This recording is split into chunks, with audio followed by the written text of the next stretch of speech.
Start.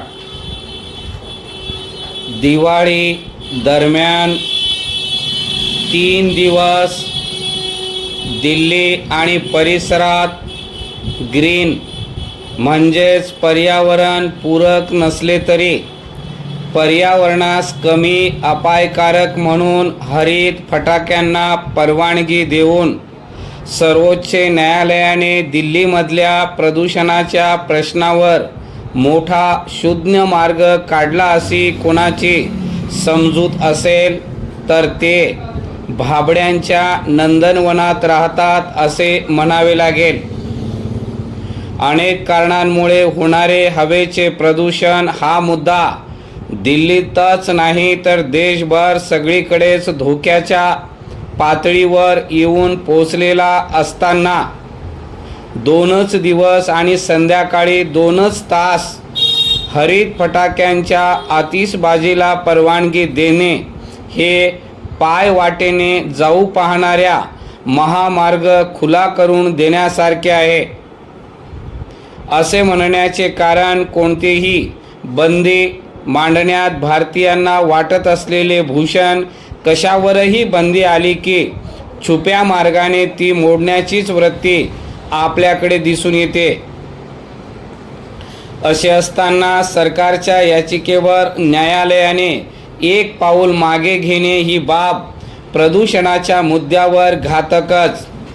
याचे कारण 2 तासाचे 4 तास, 2चे 4 दिवस आणि हरित फटाक्यांच्या मागून नेहमीच फटाके कधी येतील हे कुणालाच कळणार नाही.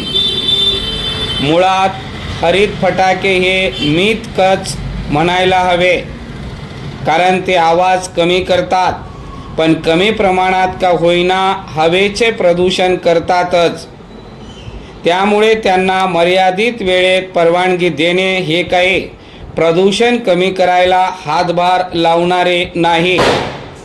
त्यात ऑक्टोबर नोव्हेंबर महिन्यात म्हणजे साधारण दिवाळीच्या काळात दिल्ली आणि परिसरात फटाके, शेतातील खुंट जाळणे, वाहनांचा धूर, बांधकामांचा धूळ आणि थंड हवेमुळे प्रदूषित धूलीकरण, जमिनीलगत तरंगत राहणे या कारणांमुळे प्रचंड प्रदूषण असते. एका आकडेवारीनुसार गेली 4 वर्ष दिवाळीच्या दुसऱ्या दिवशी दिल्लीतील हवेची गुणवत्ता पातळी 400च्या वर होती. म्हणून ओळखली जाणारी ही गुणवत्ता पातळी खरे तर अवगुण किती कमी अथवा जास्त हे दाखवणारी असते. तिचे 0 ते 50 हे प्रमाण योग्य तर 301 ते 500 हे प्रमाण अति धोकादायक मानले जाते. यातून दिवाळीच्या नंतरच्या काळात दिल्लीची अवस्था एखाद्या गॅस चेंबरपेक्षा कमी नसते हे लक्षात येते. परिच्छेद. या कारणांमुळे 2024 मध्ये दिल्लीमध्ये फटाके विक्रीवर पूर्ण बंदी घालण्यात आली होती.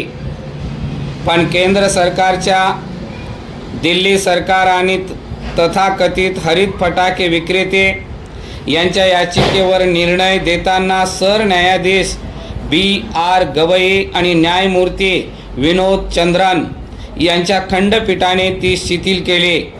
परंपरा आणि पर्यावरण तसेच फटाका उत्पादकांचा जगण्याचा, व्यवसाय करण्याचा हक्क याचा एकत्रित विचार करत असल्याचे या खंडपीठाने नमूद केले.